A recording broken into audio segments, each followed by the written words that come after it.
என்னப்பா இது, ஆர்சிபி ஜெயிச்சாதான் சிஎஸ்கேக்கு வாய்ப்புன்னாங்க. அப்படி ஒரு சான்ஸ் வந்து சிஎஸ்கேக்கு தேவை கிடையாது. அப்படி ஒன்று நாங்கள் ஜெயிக்கணும்னு அவசியம் கிடையாது. ஆல்ரெடி எங்கள்கிட்ட 5 கப்பு இருக்குது. அதை பற்றி நாங்கள் கவலைப்பட போகிறதில்ல. இந்த வாட்டி பிளே ஆஃப் போகலனாலும் அடுத்த வாட்டி போவோம். நாங்கள் 2 வருஷத்துக்கு ஒரு தடவை கப் அடிச்சுட்டு போயிட்டே இருப்போம்டா. உங்களை மாதிரியா 17 வருஷத்துக்கு வச்சு கப் அடிக்க. இதெல்லாம் எதுக்கு சொல்கிறேன்னா, அந்த ஆர்சிபி ஃபேன்ஸுக்குள்ள தாங்க முடியலைங்க. ரொம்ப ஓவராக பண்ணுறாங்க. ஒரு கப்பு அதை அடிக்கவே 17 வருஷம் ஆச்சுடா. கொஞ்சம் யோசிங்கடா.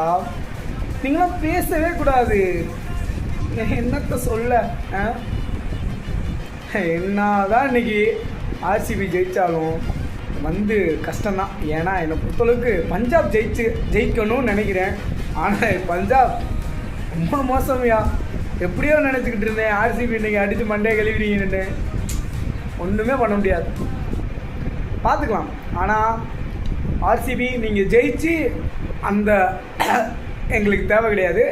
நாங்கள் வேணால் உங்களுக்கு போடுறோம், வாங்கிட்டு சாத்திட்டு போயிட்டே இருங்க, ஓகேவா?